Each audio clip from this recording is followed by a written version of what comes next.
Tercera intervención y tercer agradecimiento necesario a Aldo Milano por esta amable invitación que me permite compartir con ustedes estas reflexiones, enriquecerme con las ponencias de mis colegas y también con sus muy sugerentes preguntas y comentarios que a lo largo de todos estos días hemos venido haciendo. Y me falta el...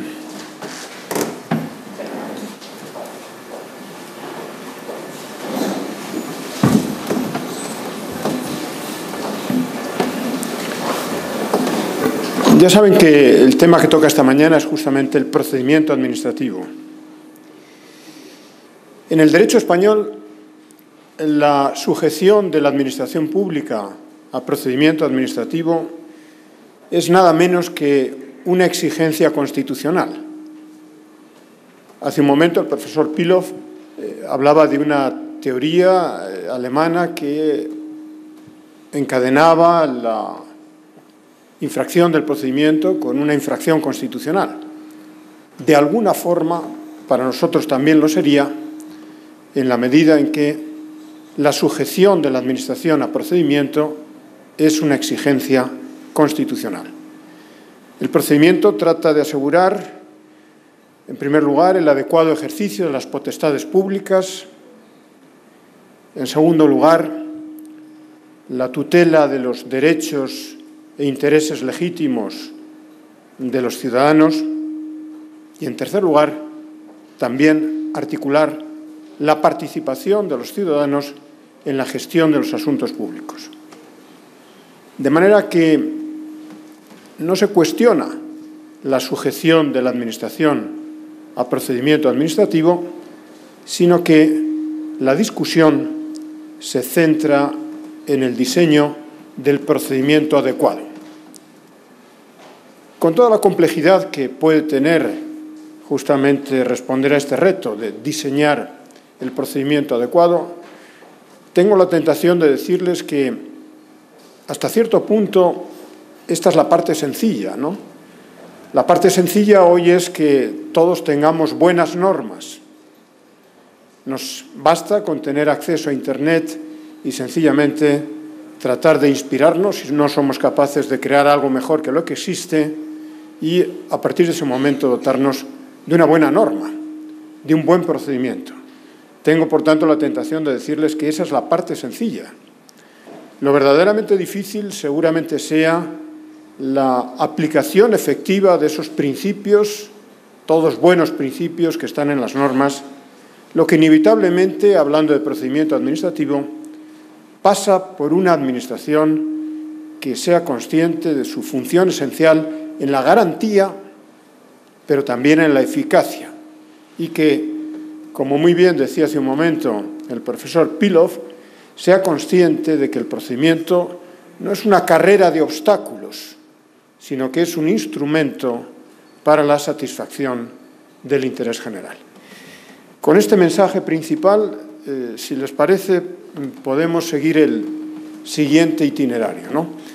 En primer lugar, reflexionar sobre el papel del procedimiento administrativo, volcarlo luego en los principios que deben inspirar ese procedimiento administrativo y luego, una vez hecha, digamos, esta aproximación a la razón de ser y a los principios inspiradores del procedimiento administrativo, he buscado 4 ámbitos característicos sobre los que se pueden proyectar y poner a prueba esos principios.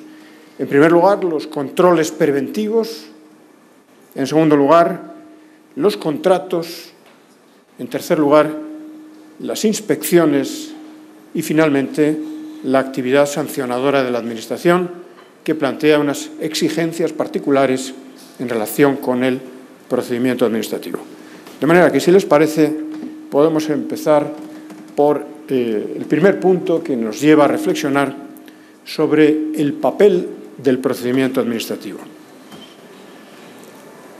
A diferencia de otros países europeos, España cuenta con una muy larga tradición de procedimiento administrativo que probablemente es lo que explica que su exigencia se haya nada menos que constitucionalizado. En el siglo XIX el procedimiento se entendía como una normativa puramente interna, que carecía de relevancia jurídica. Eso no dio buenos resultados. Y justamente por la necesidad de regular la actuación de la Administración y sus relaciones con los ciudadanos, tenemos una temprana ley de 1889, la Ley Azcárate, que es una ley pionera en el derecho comparado, que establece las bases del procedimiento administrativo, justamente ante esa necesidad de formalizar no solamente la actuación de la Administración, sino también sus relaciones con los ciudadanos. En 1889 no se podía esperar una regulación completa del procedimiento administrativo. La ley fue más bien una ley de bases que quería establecer una serie de principios que después tenían que ser desarrollados por cada uno de los ministerios. Y ahí es donde falló porque de nuevo nos encontramos con que esas bases fueron desarrolladas de muy diferentes formas por los distintos ministerios y, por tanto, casi volvimos al punto de partida, es decir, a una extraordinaria inseguridad jurídica. En este contexto, el siguiente hito en nuestra tradición legislativa lo marca la Ley de Procedimiento Administrativo de 1958, un texto técnicamente excelente que contribuyó a juridificar la actuación de la Administración en España y que tuvo una gran influencia en todo el continente americano. Esta ley, que es más que una ley de procedimiento, porque es una ley que establece también las bases del régimen jurídico de la Administración, estuvo vigente en nuestro país hasta el año 1992. Entre medias se aprobó la Constitución que, como les acabo de mencionar hace un momento, incorporó como exigencia constitucional la del propio procedimiento. La ley del 92 no fue bien recibida por la doctrina. De alguna forma, se tenía la conciencia de que se había malbaratado la buena tradición de regulación del procedimiento administrativo. Al poco de ser aprobada, en el año 99, hubo que hacer una gran reforma en relación con aspectos esenciales como el silencio administrativo, la revisión de oficio, temas que el legislador había descuidado en el año 92. Y ya nos habíamos acostumbrado a la ley del 92 y hace 3 años el legislador nos da la sorpresa de una nueva regulación, la actualmente vigente, que, separándose de nuestra tradición, que desde el 58 unifica el régimen jurídico básico de la actuación administrativa con el procedimiento, ahora nos separa el procedimiento y el régimen jurídico de la Administración. Tenemos 2 leyes, una ley del sector público del año 2015 y otra ley de procedimiento administrativo del año 2015, y ha sucedido algo parecido a lo que sucedió en el año 92. Tampoco ha satisfecho a la doctrina que, de alguna forma, una vez más, entiende que el legislador no ha estado a la altura que marcó la Ley de Procedimiento Administrativo de 1958. No les interesa a ustedes especialmente la tradición legislativa española, solamente he querido tomarla como punto de referencia para que vean la importancia que siempre hemos concedido nosotros al procedimiento administrativo y, de alguna forma, hemos compartido pues, muchas de sus regulaciones. Lo que sí le puede interesarles más es ¿por qué tanta atención al procedimiento administrativo? ¿Por qué es tan importante el procedimiento administrativo? ¿Por qué es tan importante? Sobre todo cuando hay una crítica, yo diría que fácil, y no sé si en algún caso justificada, al derecho administrativo y al procedimiento, ¿no? Con frecuencia se tilda al derecho administrativo, al procedimiento, de formalismo, de burocracia, de rigidez, y quizá en algún momento haya habido excesos. Sin embargo, Bien pensadas las cosas, el procedimiento administrativo no es un obstáculo, como antes les decía, sino que es una herramienta eficaz para la satisfacción de los intereses generales, teniendo en cuenta quién actúa, teniendo en cuenta que quien actúa es un sujeto muy peculiar, es la administración pública, compuesta por funcionarios, dirigida por políticos, con potestades públicas, gastando el dinero de los ciudadanos, con unos controles, no voy a decir que sean ineficientes, pero que no son inmediatos, y por tanto, en un contexto en el que la exigencia de responsabilidad jurídica y política no siempre es inmediata. No podemos regular el régimen jurídico de este sujeto tan peculiar olvidándonos de cuáles son sus características y condicionantes de régimen jurídico. De hecho, ahí tenemos la experiencia. Cuando, levantando la bandera de la eficacia, el legislador nos ha llevado a las fórmulas jurídico-privadas para la actuación pública, enseguida hemos tenido que describir ese fenómeno como de huida de la administración al derecho privado. Huida de la administración al derecho privado, que en la mayor parte de los casos era huida de todo derecho. Porque el derecho privado es suficiente para personas, sujetos que tienen autonomía de la voluntad, que son responsables de sus actos, que están en el mercado, o dicho directamente, que se juegan su propio dinero, que van a recibir directamente las consecuencias de sus actos. La situación de la Administración, como acabamos de avanzar, es bien distinta, ¿no? Y justamente también por eso no suelen tampoco dar buenos resultados los fenómenos de introducción de técnicas gerenciales de derecho privado, ¿no? Ya saben que desde distintos puntos de vista, pues la Administración es objeto fácil de críticas, algunas veces justificadas y otras no tanto, y enseguida se acercan pues, los remedios de moda, ¿no?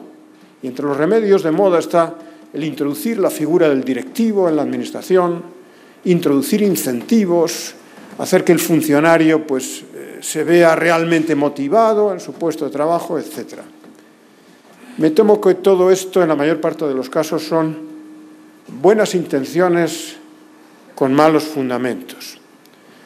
Porque si todos esos incentivos funcionan en el mundo privado, es porque en el mundo privado hay empresario y hay mercado.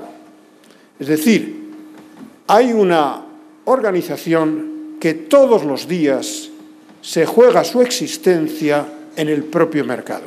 Y a partir de ahí, pues, todos los incentivos que se puedan establecer, todas las técnicas gerenciales, todas las figuras de los directivos tienen su sentido y unas posibilidades de funcionamiento. Nada de esto sucede, si recuerdan cómo hemos descrito brevemente hace unos minutos a la Administración, en el mundo jurídico público.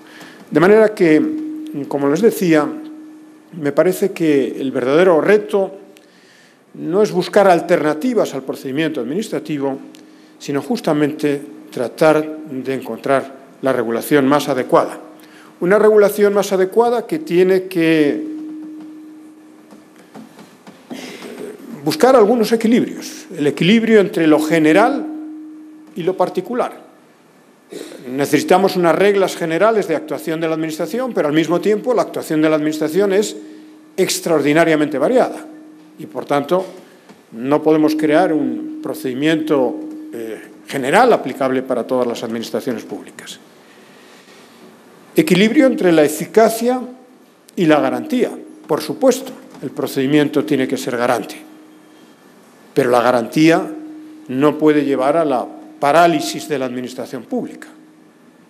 En general y muy en particular en determinados ámbitos hay que conseguir resultados y eso exige dotarnos de un procedimiento suficientemente eficaz. Equilibrio entre la legalidad y autonomía de la voluntad, o como calificaría seguramente como Estado cooperativo. A mí no me gusta mucho la teorización general del Estado cooperativo, pero ¿por qué no?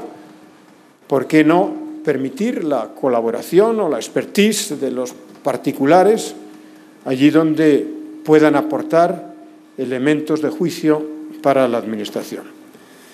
El gran reto, acaba de ser comentado ahora mismo, de la tramitación electrónica. Como siempre, la punta de lanza es casi siempre la Hacienda Pública. Hacienda Pública que nos da todo tipo de facilidades. Poco antes de venir aquí he hecho mi declaración de la renta desde el teléfono móvil, ¿no? Apenas apretando seleccionando la aplicación correspondiente, en 10 segundos uno presenta su declaración desde el móvil.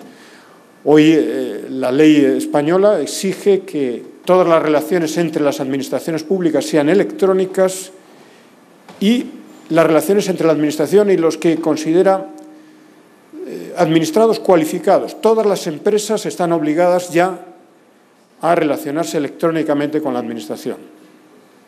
Y todas las entidades públicas. La única cuestión es si podemos imponerle eso a los ciudadanos en general. Muchos de ellos, motu proprio, ya se relacionan electrónicamente con la Administración, pero sigue habiendo todavía un volumen importante de ciudadanos que no tienen acceso a los medios digitales. Sin duda, la tramitación electrónica es un problema no tanto jurídico. Yo no diría que es un problema jurídico. A veces se ha hablado de la administración electrónica como un nuevo modo de administración. Yo no veo muchos problemas jurídicos aquí, sencillamente. Sinceramente, lo que veo es pues, la necesidad, la conveniencia de introducir una nueva tecnología, igual que el ordenador sustituyó a la máquina de escribir, pero la sustitución del ordenador, de la máquina de escribir por el ordenador, en sí misma no planteó ningún problema jurídico, pese a lo que a veces se ha escrito. Yo creo que la administración electrónica no es una nueva administración, no veo ningún gran principio jurídico afectado, pero sí puede ser una herramienta muy eficaz. De manera que, por todas estas razones, el procedimiento es importante. Es importante, una vez más, porque a través del procedimiento, en primer lugar, tratamos de garantizar el adecuado ejercicio de las potestades públicas. Ese sujeto tan peculiar, tan particular que hemos descrito como la Administración Pública está, como ustedes saben, positivamente vinculado a la norma. La medida de la legitimidad y la legalidad de sus actos es justamente el respeto a la norma. Y no hay otra posibilidad de garantizar que la Administración cumple la norma más que exigiendo la procedimentalización de sus actos. Procedimentalización que tiene un marcado carácter instrumental y que no debe confundirse con el papel que juega el proceso en el ámbito judicial. En segundo lugar, la Administración es una organización. Hablamos de procedimiento referido a la organización administrativa, pero si miramos al mundo jurídico privado, descubrimos que procedimientos existen también en las empresas. Distribución de competencias, protocolos de actuación, con sus consecuencias internas y externas en el ámbito jurídico-mercantil. De manera que, de alguna forma, el procedimiento es también una exigencia para la actuación de cualquier organización. Además, en estados descentralizados, con frecuencia el procedimiento es el único elemento que permite la confluencia de los distintos organismos públicos implicados en una determinada tarea. A veces es necesario que actúen 2 o 3 niveles de administración pública y la forma más racional de actuar es justamente integrar esa actuación a través de trámites procedimentales. El adecuado ejercicio de la potestad pública exige también que la Administración, antes de actuar, se informe suficientemente de cuáles son los intereses en juego. El procedimiento sirve también a una mejor comprensión de los hechos e intereses en juego. De manera que informes, comprobaciones, pruebas, la participación de los interesados, a veces, como después veremos en materia de contratos, en la propia definición del objeto del contrato, sin duda contribuyen a un mejor ejercicio de las potestades públicas. Por tanto, primera función importante del procedimiento, contribuye al adecuado ejercicio de las potestades públicas. En segundo lugar, el procedimiento resulta imprescindible para la tutela de los derechos e intereses legítimos de los ciudadanos. Es por eso por lo que el procedimiento administrativo es esencialmente contradictorio. No es una actuación puramente interna, reflexiva de la Administración, sino que es una actuación de la Administración contando con aquellos intereses que se ven implicados. Ayer vimos la regla de legitimación, la amplia regla de legitimación en el derecho costarricense, que llama al procedimiento administrativo no solamente a los titulares de derechos subjetivos, sino también a los titulares de intereses legítimos, incluidos los intereses colectivos. En este ámbito en el que la Administración decide, pudiendo incidir en los derechos e intereses de las partes, y a veces, una vez más, nos sale el tema de la discrecionalidad administrativa, que deja un margen de apreciación, un margen de decisión a la Administración, el procedimiento es esencial. A veces podremos controlar el fondo, la decisión de fondo de manera limitada, hasta donde nos permita el principio de proporcionalidad, de seguridad jurídica, de buena fe, hasta donde nos permitan los principios generales del derecho. Pero habrá siempre, o con frecuencia, un margen de apreciación. Allí donde hay un ámbito de discrecionalidad, el papel del procedimiento como elemento de garantía de los derechos de las partes es esencial.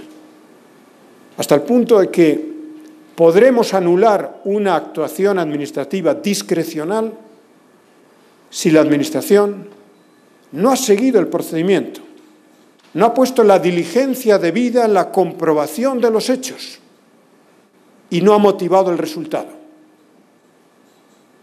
Por tanto, como ven, el procedimiento administrativo es también, en segundo lugar, un elemento imprescindible para la tutela de los derechos de los ciudadanos. Y en tercer lugar, el procedimiento administrativo es también un elemento que permite la participación de los ciudadanos en la gestión de los asuntos públicos, ¿no? Hay determinados asuntos que son de interés general.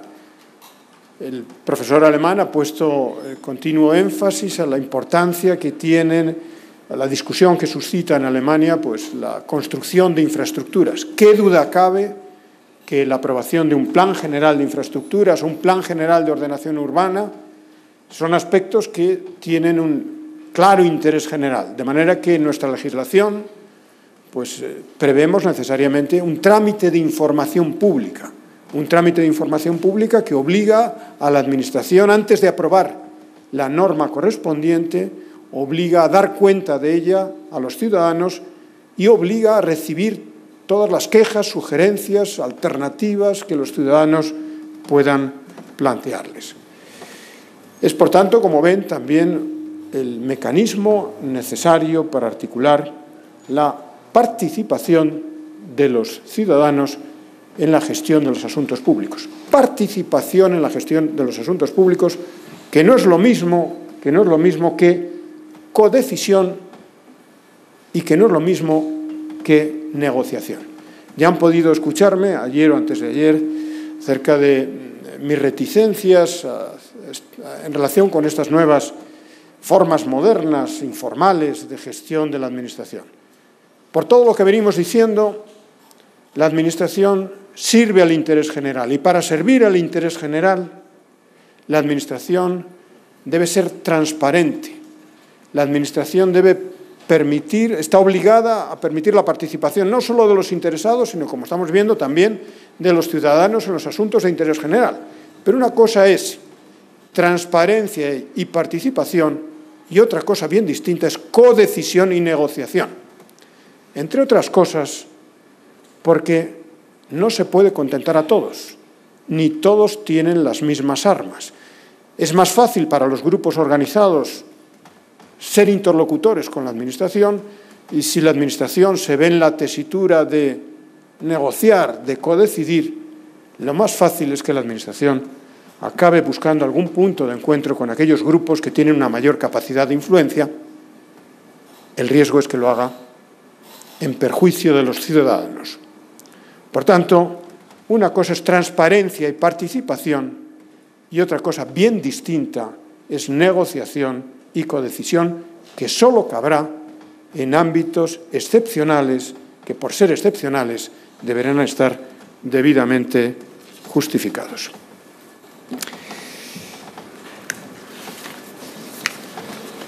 Siendo este el propósito del procedimiento, sus principios pues, prácticamente se desprenden, ¿no?, de lo que el procedimiento persigue. En primer lugar, si venimos de decir que el procedimiento es un instrumento para la actuación administrativa, es un instrumento para la satisfacción del interés general, pues estamos en un ámbito claramente distinto del proceso civil, ¿no? Aquí no se trata, el procedimiento administrativo no es disponible para las partes, sino que es la herramienta que tiene la Administración para el ejercicio de sus funciones y, por tanto, se explica por sí mismo el principio de oficialidad. Principio de oficialidad que, como regla, lleva a que sea la propia Administración la que tenga que impulsar de oficio todos los trámites procedimentales y, en una palabra, hacer todo aquello que sea necesario para asegurar la mejor decisión posible. Si hay que abrir el trámite de prueba, habrá de abrirse el trámite de prueba. Si hay que abrir un periodo de información pública, habrá que abrirlo. Si hay que solicitar informes adicionales, habrá que solicitarlos. En definitiva, el procedimiento debe ser impulsado de oficio por la Administración para tratar de realizar sus funciones.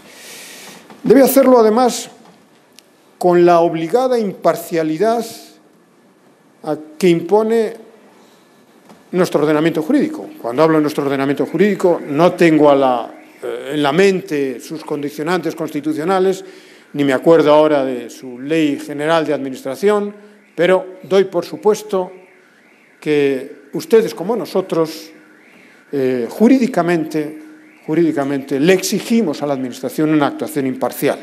Ahí tienen los preceptos constitucionales españoles, que no les importan con mayor detalle, pero que es evidente que si hemos creado una organización administrativa es para encomendarle la satisfacción objetiva al interés general, y si tenemos unos funcionarios,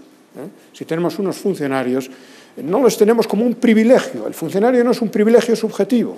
Esa garantía, esa estabilidad en el empleo público, esas condiciones que forman parte del régimen funcionarial, justamente son la garantía para que, sin influencias, lleve a cabo un trabajo orientado a la satisfacción del interés general. A este respecto, únicamente una pequeña reflexión. Siendo esto cierto, que la Administración y los funcionarios están orientados a la satisfacción del interés general, es también cierto que a veces la responsabilidad, la inmediatez de tener que resolver los problemas de cada uno de los ministerios, la gestión activa de la Administración. El ministro de Agricultura, por supuesto que quiere llevar a cabo una gestión imparcial, pero quiere también resolver inmediatamente los problemas que le está planteando el Ministerio en ese momento. Esto hace que, en determinados ámbitos, pese a que venimos diciendo que la Administración es un órgano por sí mismo imparcial, convenga todavía buscar una mayor distancia respecto de los intereses en juego, distancia respecto de la gestión. Me estoy refiriendo al fenómeno, antes también aludido, de los mal llamados reguladores sectoriales.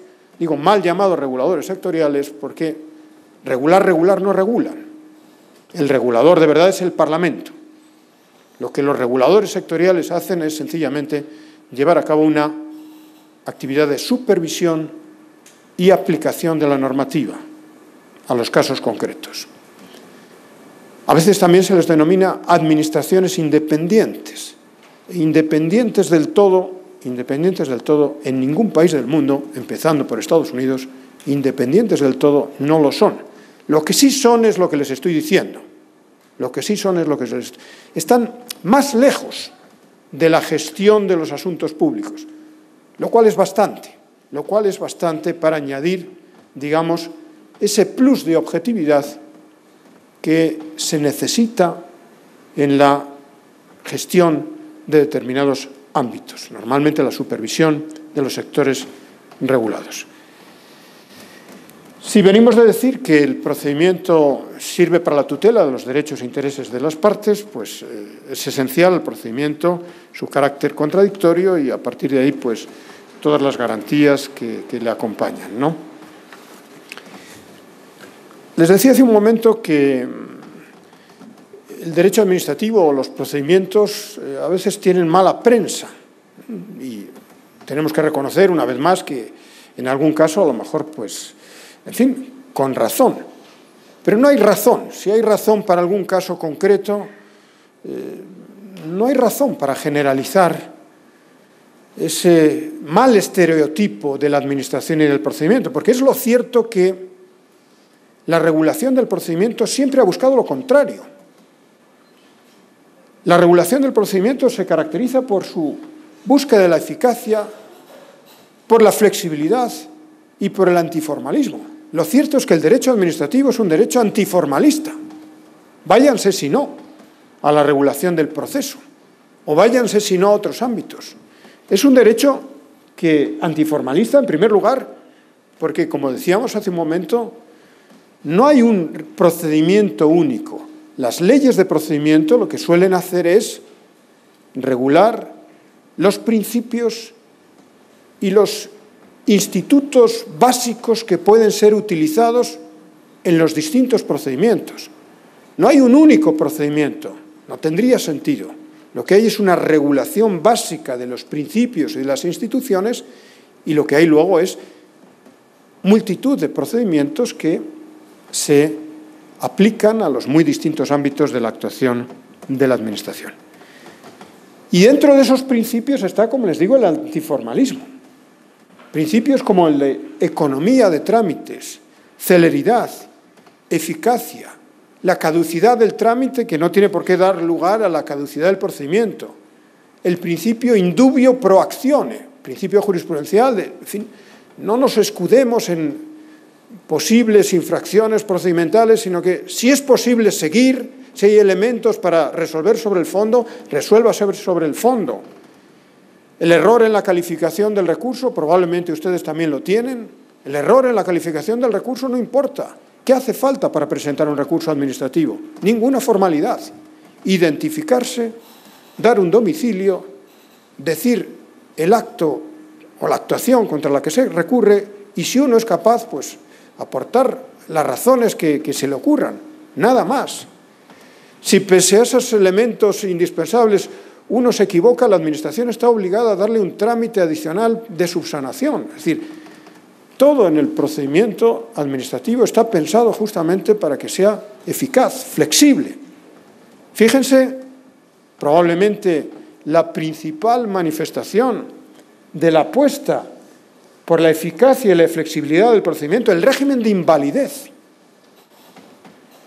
Fíjense que la nulidad de pleno derecho de los actos administrativos, que es la que permite indefinidamente recurrir la actuación de la Administración, es la excepción.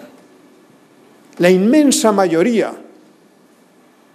de las infracciones procedimentales solamente dan lugar a vicios de anulabilidad. No me acuerdo ahora cómo lo llama la ley de procedimiento costarricense. No habla de anulabilidad. Bueno, nosotros también lo llamamos así, nulidad relativa.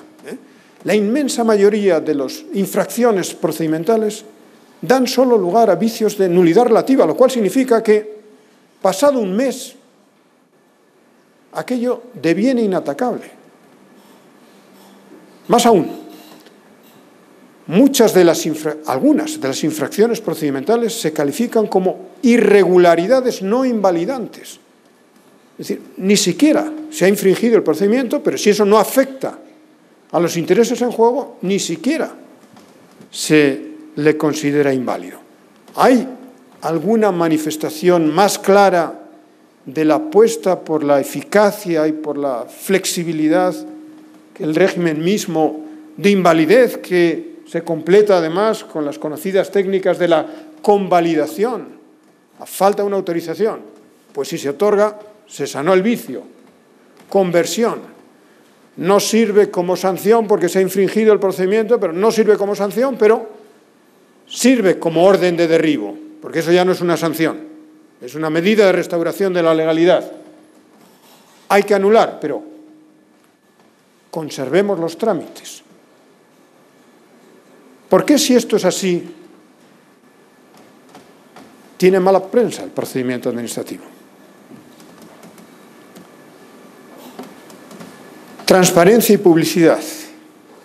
Aquí conviene hacer una distinción entre los interesados, aquellos cuyos derechos o intereses se ven afectados por el procedimiento administrativo, que son parte en el procedimiento y que tienen unos derechos mucho más intensos, y los ciudadanos, a los que la Constitución también reconoce el derecho a conocer el funcionamiento de la Administración, el derecho de acceso a los registros, archivos y registros administrativos. Los archivos y registros administrativos, una vez que el procedimiento se ha cerrado, deben estar abiertos a todos los ciudadanos. La obligación tan importante que se impone a la Administración pública de compartir su información.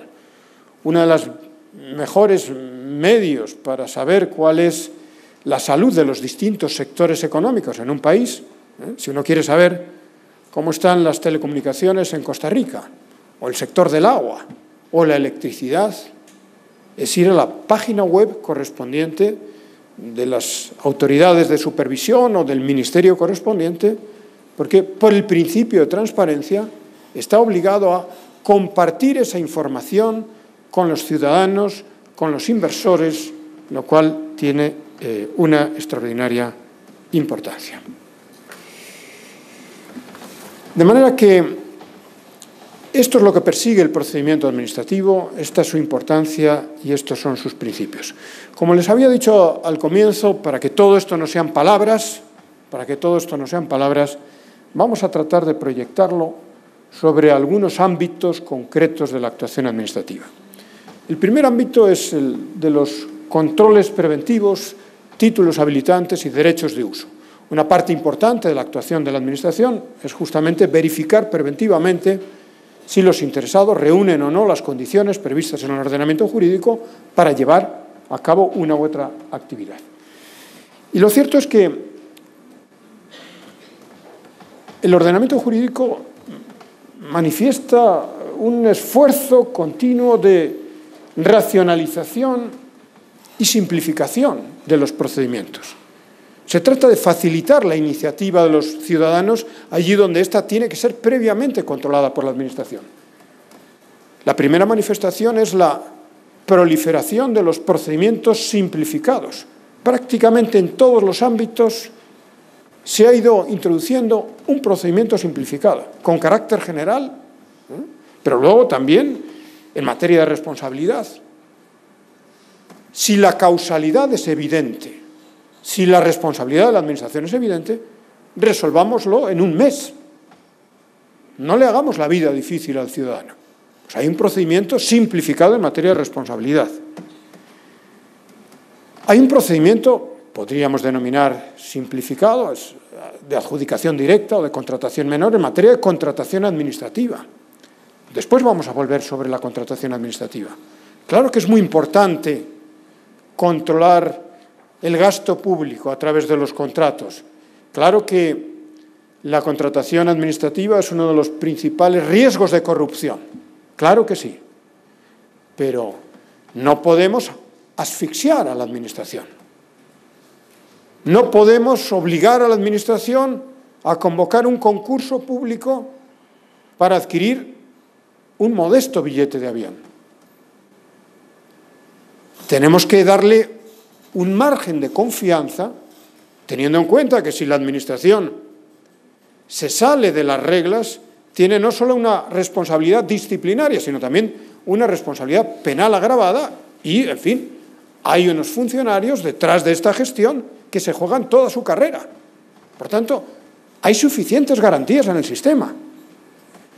Nuestra contratación menor, que permite la adjudicación directa, llegaba hasta los 18.000 euros, ahora ha bajado a los 15.000 euros. Contrástenlo con su límite, con su umbral, ¿no?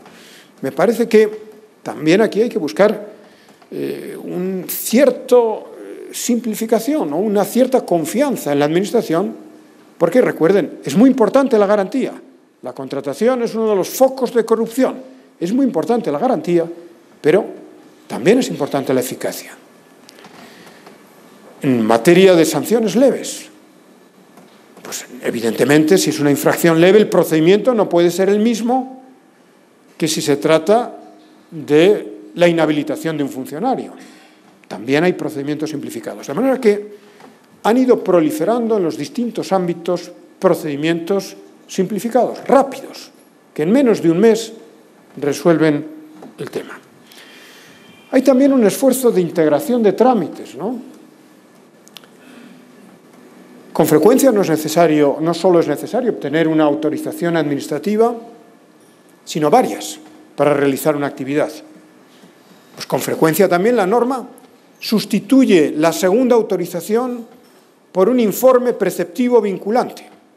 Porque si en lugar de una segunda autorización insertamos en el procedimiento administrativo un informe preceptivo vinculante, el informe preceptivo vinculante es una forma de codecidir. Por tanto, respetamos la competencia de los dos órganos y al mismo tiempo facilitamos la gestión del ciudadano. O autorizaciones integradas, ¿no? Integramos en un único procedimiento 3 tipos de autorizaciones que antes había que recibir por separado. O le damos la complicación a la Administración, pero no al ciudadano. Lo que antes hablaba el profesor Pilov de la ventanilla única. Una única solicitud, en nuestro caso, licencias urbanísticas y ambientales. Lo urbanístico y lo ambiental administrativamente sigue cauces distintos, pero de ventanillas para adentro. El ciudadano presenta un único papel y luego la Administración lo divide. Va por un lado al medio ambiente, va por otro lado al urbanismo, se conjuntan y también le dan una única respuesta al ciudadano. De manera que también desde esta perspectiva hay un auténtico esfuerzo de racionalización y simplificación. Los procedimientos bifásicos, a veces se dice, el ritmo de la economía soporta mal la intervención de la Administración. Pues no sé por qué se dice. No sé por qué se dice, porque muchas veces lo que soporta mal el ritmo de la economía es la lentitud de los propios procesos empresariales, ¿no? Si nos fijamos en el control de concentraciones empresariales, pues la inmensa mayoría de las operaciones sujetas a control de concentración, en 25 días laborables están resueltas, porque la inmensa mayoría no tienen que superar la primera fase, que es un control preliminar. Si aquello tiene apariencia de legalidad, no se le pide más. En 25 días se resolvió. Solo aquellas que presentan mayores problemas se someten a un segundo trámite mucho más exigente desde un punto de vista procedimental, ¿no? La innovación controlada. No está de espaldas a las necesidades tecnológicas el procedimiento y la Administración. Hay determinados ámbitos, las telecomunicaciones, donde hay servicios nuevos que hay que experimentar. Pues tenemos licencias provisionales que permiten experimentar, o en el sector ahora financiero, amenazado por las nuevas tecnologías, donde, pues en fin, ya veremos a ver cuál es la fisonomía, si es una fisonomía solo online o si seguimos encontrándonos con alguna presencia física de entidades financieras en un futuro próximo en nuestras ciudades. La verdadera amenaza es la prestación, digo la amenaza para el sector, ¿no? Digo la amenaza para el sector, es la prestación de servicios financieros online. ¿Qué riesgos comporta esto? No lo sabemos del todo. Y como no lo sabemos del todo, aplicamos la Regulatory Sandbox, ¿no? Es decir, probamos, damos un régimen especial, probamos en relación con alguna entidad sometida a un control, vamos a ver cómo eso funciona y si eso da resultados lo generalizamos. Si esto es así, ¿por qué se dice que el procedimiento administrativo es... ¿por qué tiene mala fama el procedimiento administrativo?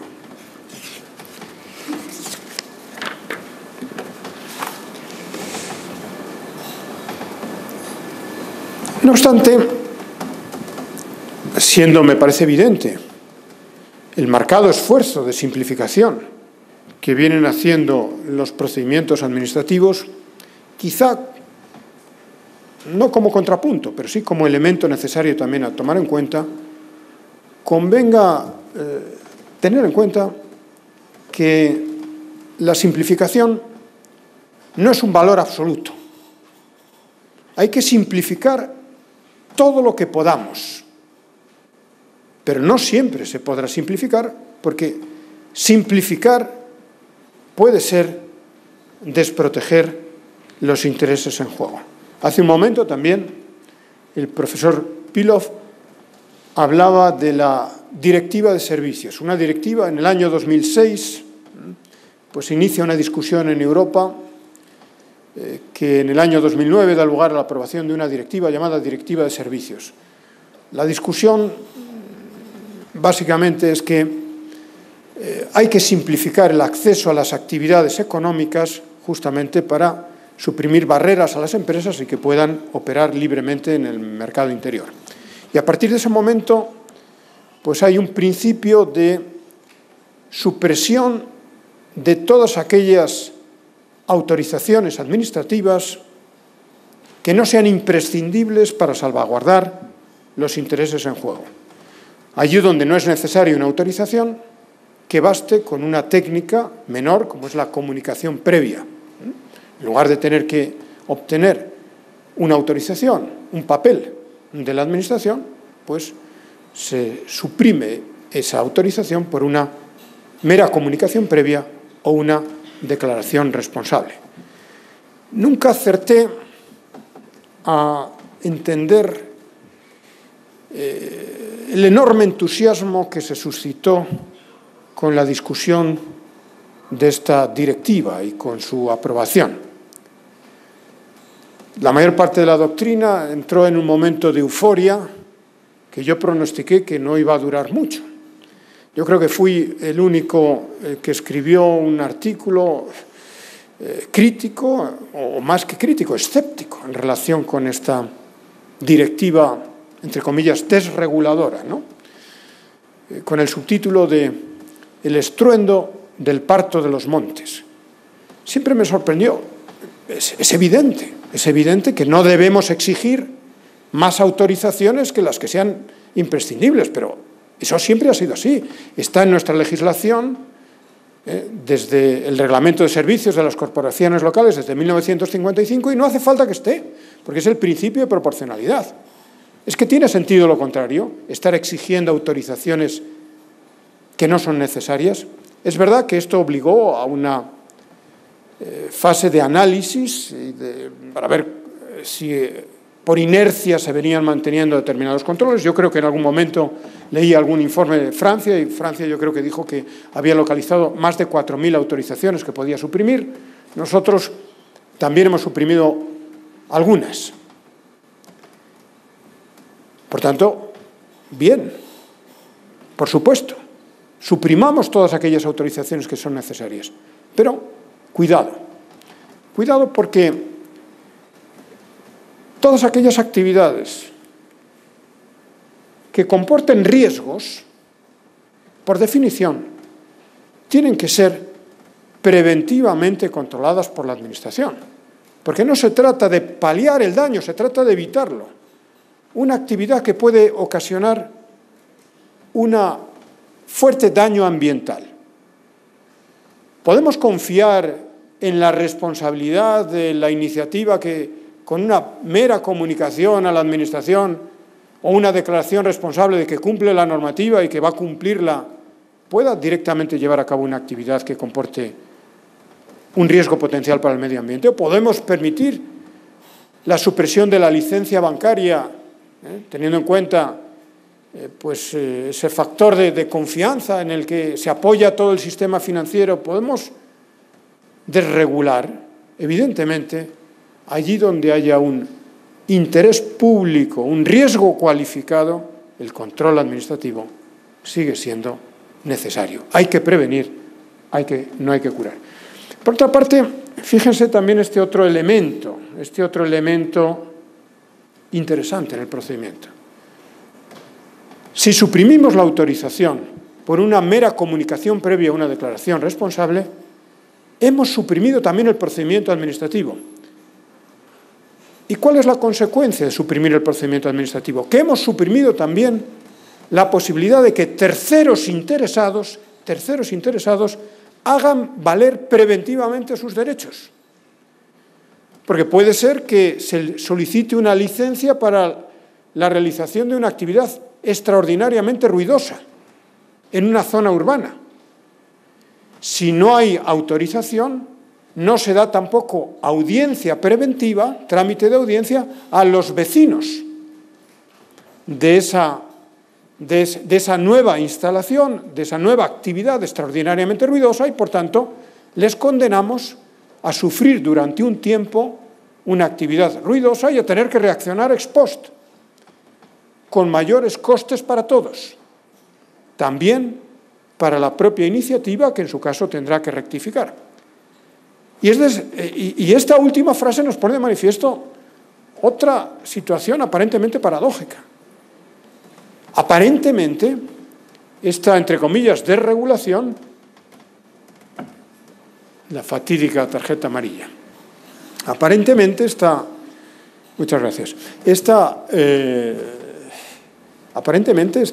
desregulación favorece a los empresarios.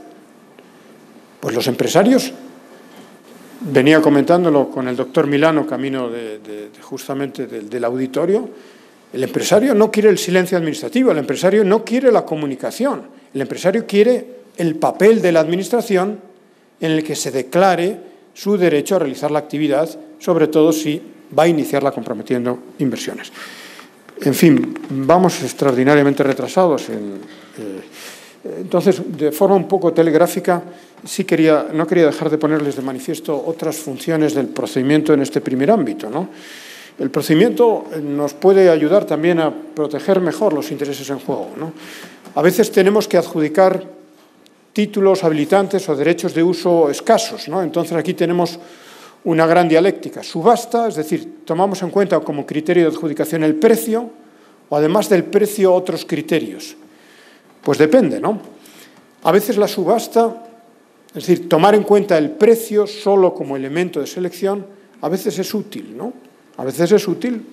Ayer lo veíamos, o antes de ayer, entre otras cosas, para ver cuáles son los propios costes de producción de las empresas. Recuerden el régimen de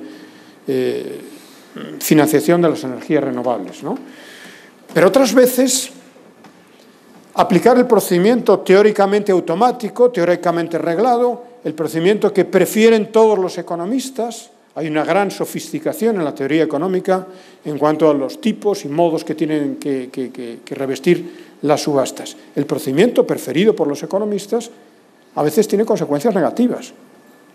Es lo que nos pasó a nosotros con la adjudicación de la tercera generación de licencias de telefonía móvil. Aplicamos una subasta para adjudicar derechos de uso del espectro radioeléctrico y descapitalizamos a las empresas.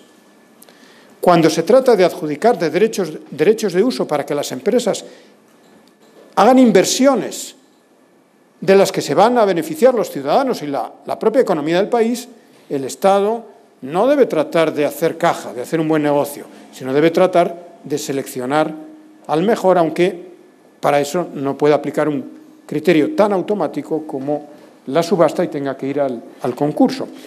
Si opta por el concurso, toma en cuenta otros elementos de comparación Esto puede tener luego puede condicionar el régimen jurídico de la transmisibilidad de esos derechos de uso. En materia de contratos también se plantea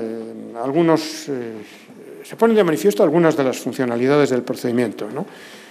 Nos saltamos, porque ya lo hemos visto en realidad, la problemática que tiene la aplicación del procedimiento administrativo a entes que no tienen la condición de administración pública, ¿no? A veces la administración necesita la colaboración de los particulares en la definición del objeto del contrato.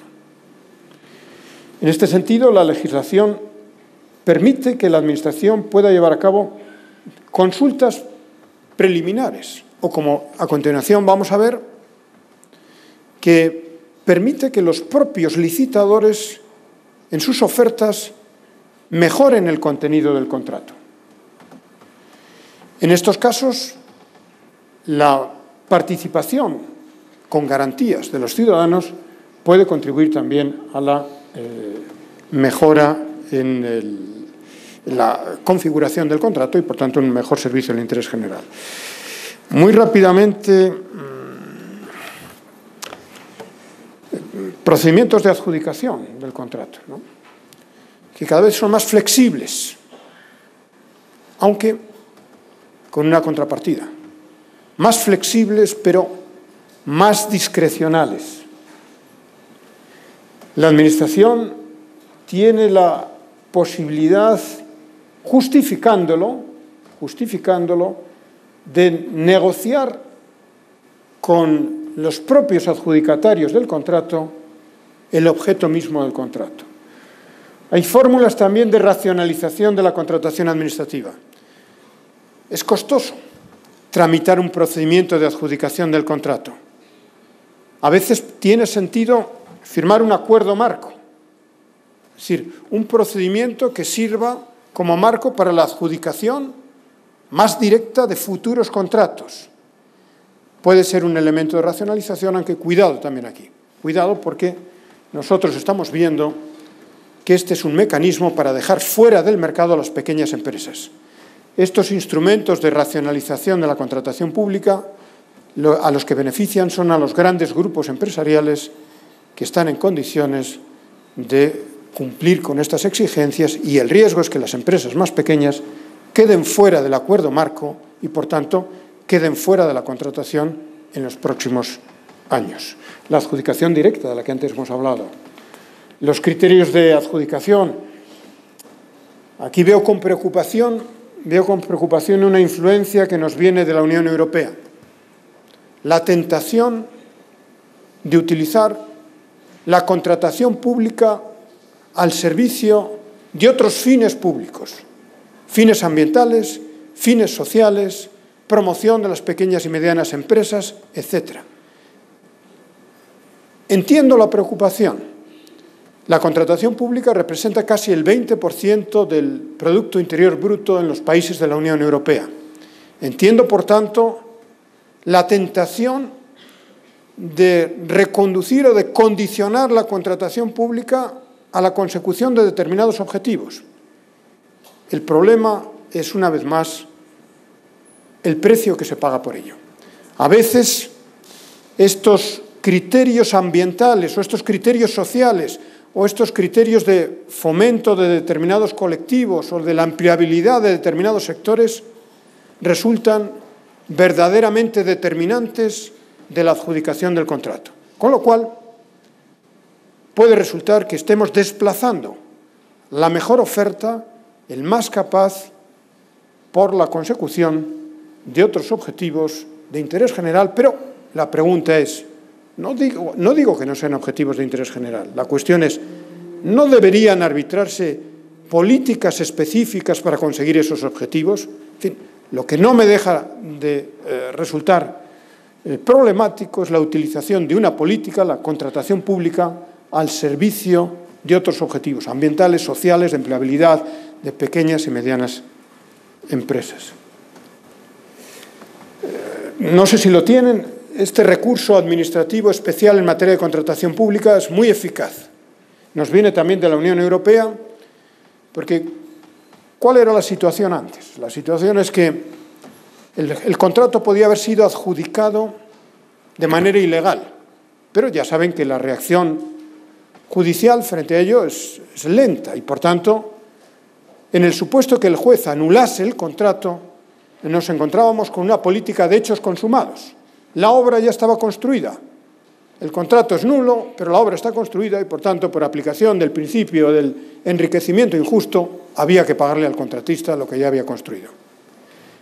Frente a esto se ha introducido un procedimiento, un recurso administrativo especial que se puede interponer frente a los actos preparatorios y el acto de adjudicación, que tiene que ser resuelto además por un órgano administrativo independiente y que tiene un efecto suspensivo automático.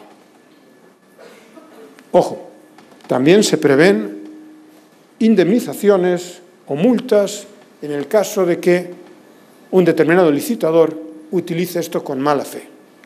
Este está resultando un procedimiento extraordinariamente eficaz y en el caso español los tribunales, a veces se llaman tribunales, ¿no? Pues son órganos administrativos. Los tribunales de recursos contractuales son órganos administrativos, resuelven favorablemente. En fin, no tengo en este momento la estadística en la cabeza, pero un porcentaje superior al 50% de las reclamaciones que se hacen y, como les digo, vale la pena tomarlo en cuenta. En fin, no podemos entrar en el último aspecto, que es las sanciones administrativas, donde se ponen de manera especialmente intensa en juego los principios de garantía y eficacia, ¿no? Nuestra jurisprudencia, desde los años 70, viene afirmando la unidad del poder punitivo del Estado, lo cual tiene la consecuencia de la traslación. Un minuto me queda, ¿no? Gracias. Un minuto. La traslación de los principios penales, sustantivos y procedimentales al ámbito administrativo en la medida en que sean compatibles. En la medida en que sean compatibles, porque son dos funciones distintas. En este sentido,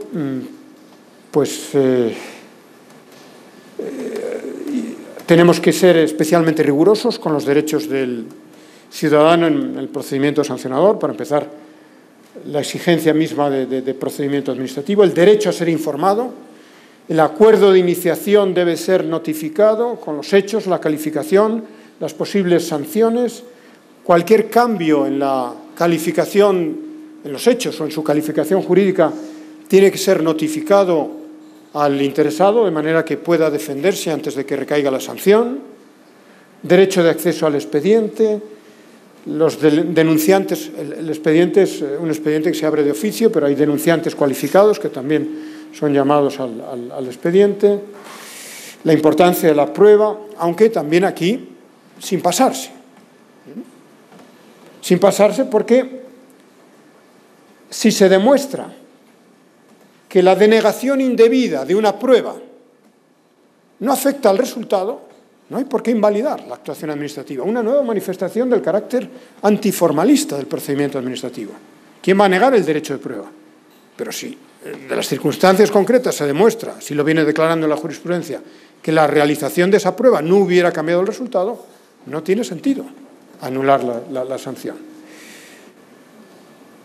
El derecho a no declarar contra sí mismo, que tiene que buscar el equilibrio con el deber de colaboración.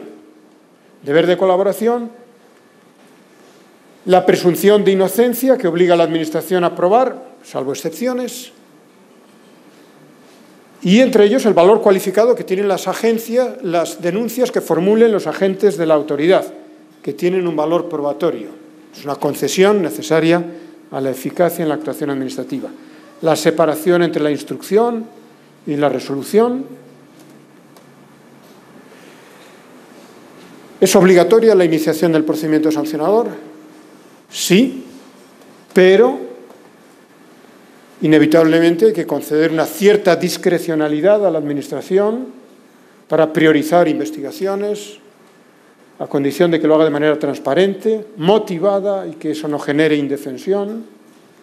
Las actuaciones previas no forman parte del procedimiento, por tanto, no afectan a su caducidad, no interrumpen el plazo de prescripción, pero, ojo, deben regir las garantías. De nada sirve que todo el procedimiento esté rodeado de garantías si en las actuaciones previas, sin garantías, la Administración ya ha entrado en fin, ha descubierto ilícitamente los documentos, los ha leído, los ha fotocopiado, etc., ¿no? Posición del denunciante. Ya termino. Reconocimiento anticipado. Reconocimiento anticipado de la infracción, que nosotros lo hemos regulado con carácter general recientemente, ¿no? Que indudablemente representa una ventaja para la Administración, porque la tramitación de un procedimiento sancionador es costoso para la Administración. Entonces, evidentemente, si el inculpado o el interesado reconoce anticipadamente su responsabilidad, eso es beneficioso para la Administración. El problema es el precio que se paga con ello. El precio que se paga con ello es que, lógicamente, para que el interesado reconozca la infracción hay que ofrecerle algún incentivo.